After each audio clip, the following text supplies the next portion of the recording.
svetost crkve, kada jedna slika ima značenje nekako izuzetno visoke estetske kategorije, a nekako i duhovne, onda možemo govoriti o posebnom događaju. Tihomir Lončar je istinu veliki hrvatski umjetnik izuzetno velikog okusa, raznolikog okusa, u kome ta sakralna dimenzija ima posebno mjesto. Ova monumentalna freska je nešto uobičajeno, a zapravo i neuobičajeno, jer su objektivno naučeni da u crkvi vidimo prikaze kršćanske ikonografije, bez onih nekih aktualizacija, ako tako se može reći, nekoga integralnog dijela gdje se scene biblijske unose zapravo u konkretan prostor, simbolični prostor pojedinog kraja, domovine, istine, a ovdje je to Tihomir učinio očito na sjajan način. Vjerujem da prepoznajete osnovne ikonografske elemente, samo raspeće, ali opet jedan način donijeti pomalo neobično, to je zapravo i prikaz i raspeća i uskrsnuća, otvorenoga zapravo u prostoru Krista, koji s jedne strane ima i Mariju i ima apostola, s druge strane Nikodema i Josipa i Arimateje, sa strane tri žene koje su ga pratile do Golgote, a je onda likove koji su izuzetno značajni za povijest ovoga kraja, za ovaj dio Hrvatske, za dio hrvatskoga nacionalnog vjerskoga identiteta. Ovdje na desnoj strani Miroslava Bulešića, blaženika, mučenika, a onda i osobe koje su negdje svaka na svoj način, poput biskupa Jurija Dobrile, oca Lampule, Julijana Espala, Milanovića, zapravo u svom vremenu gradili, stvorili zapravo neke temelje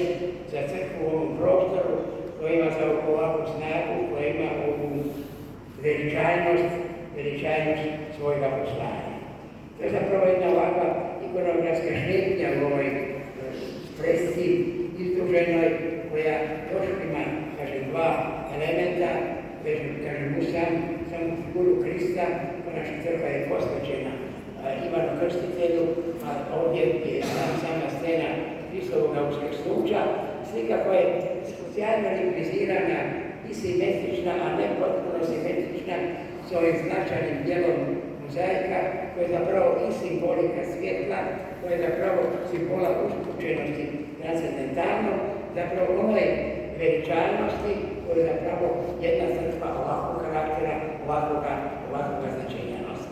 A ono što je posebno zanimljivo, a zasigurno se primijetili, ovaj pesaž ovdje postoje, to je karakteristični istarski pesaž sa tom crvenom zemljom, sa kašurima, sa crkvicama na preslicu, sa narodom koji ovdje hrli kamalama i velikoj crkvi, znači jedno obraćenje preko svakodnevnog života koji je, kažem, povezan sa biblijskim vremenom. Tihomir Lončar je umjetnik koji istinski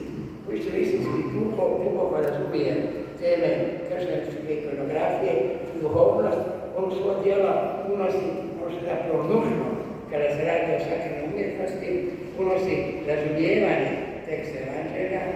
unosi poštivanje teksta Evanđelja i posvojenje teksta Evanđelja. Sve s toga je ovakva monumentalna kompozicija zasigurno ne bi mogla nastati. Slika je s likovne strane rađena, građena, osmišljena, produbljena njegovim karakterističnim duhopisom, gestom njegove palete,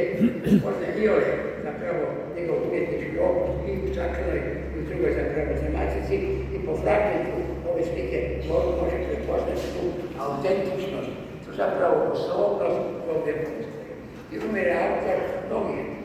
slika velikih sakralnog karaktera, primjerice u Zagrebu, u svojoj župi Antuna Padovanskog, on je autor 4 kompozicije sakralne, između ostalo i i Svete obitelji, i Maksimilijana, Kolbeja, Cerčištova, Krasna Svetaca, a u toj crkvi dominira, u istinu dominira sjajni prikaz Svetog Antona Padovanskog, koji nosi čitav prostor, kažem, iza oltara i na neki način usklađuje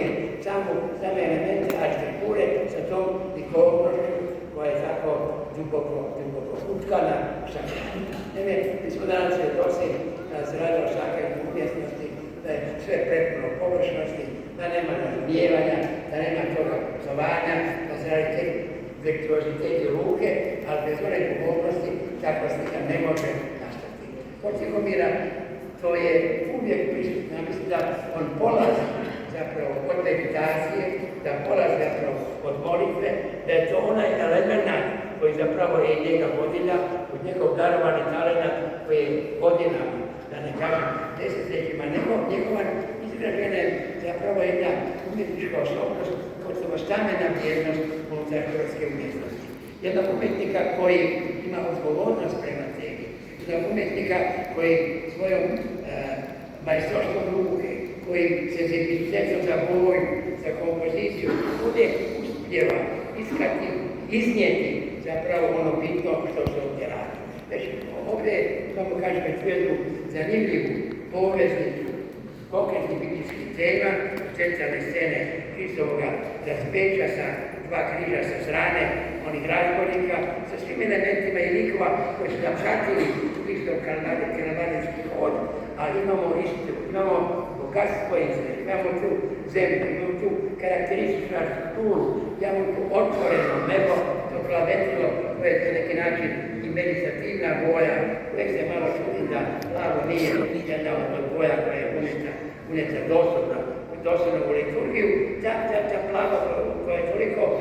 bogata, slojevita i kontresna i povezana sa samim ovim pejsažom, ovim bogatstvom ljepote. Ljepota je druga vodilja koja, mislim da Tihomiru zapravo puno znači, ostvaren je jedan sklad, jer i odgovornost umjetnika kad uđe sa svojom idejom, kad prvotne skice, kad razrade skica,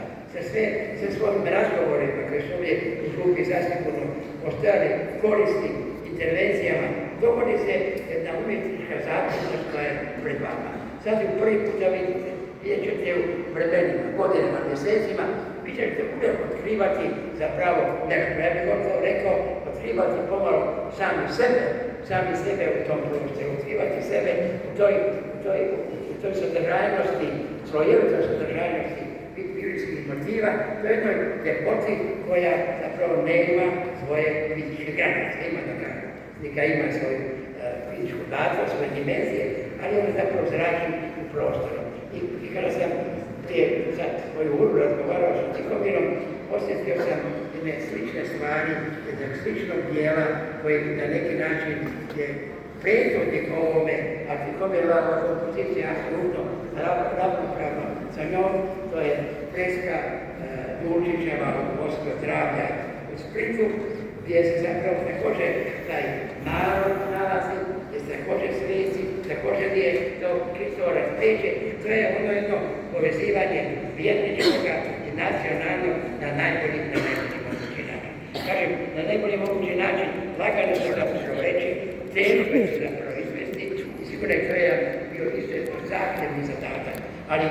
zadatak je radosti i potvornoga umjetničkog predanja i vjerovatno se ovdje zapravo dogodilo ono što je umjetnicima zapravo možda i najdraže, kad se pred tim dijelom nađe, on kaže u potpunosti, evo, to sam ja, to je moj svoje vrste i autoportret, to je zapravo i moja istina, to je moja vjera, to je moje nacionalno osjećaje, hoće i to je ta jedna dubina te transcendentalne ljepote koja okružuje prostor ove slike čitavu crkvu. Ja Tihomiru Lončaru zahvaljujem, imam privilegiju što se poznamo među godinama, poznajem jednog takvog čovjeka, možda vidite da se radi umjetniku koji svoju vještiniću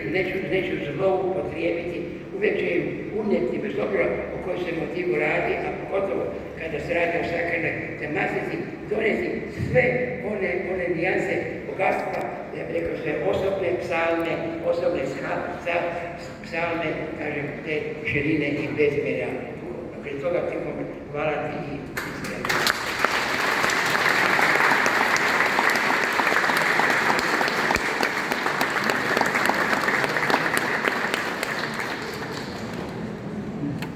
Panie Isus i Marija, evo, pozdravljam vas s pozdravom koji je bio običajan u mom rodnom Zagorju gdje sam rođen prije 72 godine. A danas je naprosto nema i u samim prostorima crkve se tako se ne pozdravljao. Evo, pozdravljam sve prisutne. Pozdravljam ovdje prisutnog zvišenog biskupa Štirnjog i zahvaljujem što je ovdje i što će svojim blagoslovom osvetiti i blagosloviti ovu profesiju. Zahvaljujem se Stanku Špomljediću,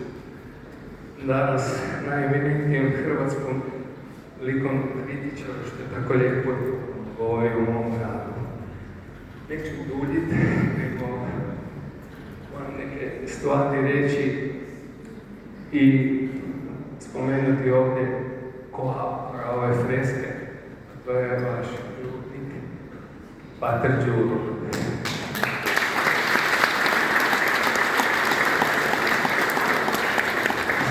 Zašto koautor? Prije svega hvala na pozivu i časti i ukazanom povjerenju da sam dobio priliku da ovdje slikam.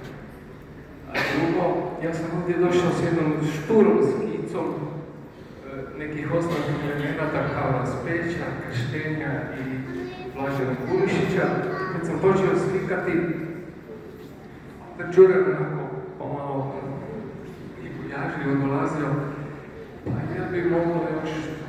ovdje nešto. Tako da je on moju osnovnu ideju obogatio svime ono što ovdje vidite. Iako sam ja imao u nekom trenutku i neki otpor, pa sad gledaj opet, sad ovo, sad ono, sad tako. Na koncu sam zadovoljan i to moje pristajanje na sve to bilo je za mene jedan čin poniznosti i služenja drugima, a ne svom ego. Tako da ova slika naslikana za sve vas, za ljude, obične ljude. I naslikana je tako da vi možete, da vas ne zbunjuje moj nekakav osobni stav i ne znam šta. Ona je puna sadržaja za koje zahvaljujem Patru Đuri, koji je velim biti suautor ove freske. Želim se zahvaliti i ostali braći Osmanstvenih, Polinikici, Đuri i svemu ono što sam ovdje doživio u 2 mjeseca slikanja i što me oplemenilo i obogatilo susretima ovdje sa vama u gradu. Koncu, evo neću duljiti, pošto me dira ljepota, samo bi na koncu zahvalio zboru i rekao da jako lepo pjevate.